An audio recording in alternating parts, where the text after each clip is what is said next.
how did you like working with Fortune in TNA? That was your group in TNA. I loved it. I love those kids. Very underrated group, wasn't it? Yeah. Well, AJ is fantastic because Iron was fantastic. And Storm and Root at that time were the best tag team in the business. They really were, weren't they? I think that they were. They were the best tag team. What were they called? Beer Money? Beer Money, yeah. Yeah, they were great. Great. Yep.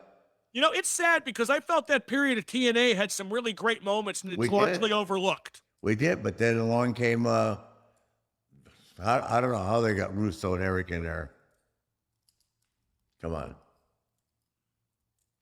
Let's look at the history of their campaign. You make it sound like war. I know how they booked me. And finally, here's a softball. You can't book me. You can't book anybody. That's for sure true. Who's the best booker you ever worked for? Best booker. The two best bookers are George Scott and Vince McMahon. George Scott was in the Carolinas with you, correct? Yes. And Vince, obviously, everybody knows him. Yes. Everybody knows what Vince did with you. Talk about why you felt George Scott handled you so effectively. That's intriguing. Because he understood how good I was, and he used me in every possible scenario. Was he the first guy to do that, to truly understand who you were? Yes. He made me who I am. That happens a lot. When you have to find that one guy who believes, don't you? And I wonder if some guys ever do. I'm sure some guys don't, but he gave me the ball. He said, you can be the top guy here, meaning the top heel. And that's when Jardine and Valentine and the Assassins, I mean, there were some heavy guys, but he just saw that I could work with everybody and that I didn't have an agenda. So he just kind of took me under his wing and away we went. Now, when he left, you were still there, if memory serves. Were you trepidatious? Who took over from him, and how did that transition go? No, I wasn't trepidatious. Where did he? Oh, he went to New York. Oh, that Ole came. Oh my God. Yeah, I don't know. Dusty was great. Ole was just Christ. But by that point, you were you. It was going to be tough to not give you your due at that point, correct?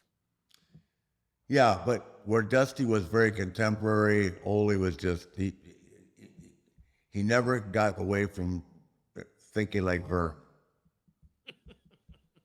Well, describe that. What do you mean? Well, Vern just, when you want to see one style of wrestling and you can't see anything in the future, like Vince had this vision of, bringing more entertainment to it because of the fact that everybody else was bringing competition, changing the level of competition. I mean, along comes the ABA and Dr. J, and I mean, everybody's trying to flash, and what people don't realize is now everybody from the major leagues, from baseball, football, they all might as well be doing a wrestling show because they bring the fireworks, they bring the singers at halftime. I mean, that all started with us, with Vince. At WrestleMania, you had Liberace, Mr. T. I mean, look at this. Muhammad Ali. I mean, Mike Tyson. Yeah, I mean, just all these guys over the years, so I love Mike, but when Mike goes to TNA, it don't mean anything, because he was already in a much more realistic, unbelievable role with Austin and Shawn Michaels. It was great.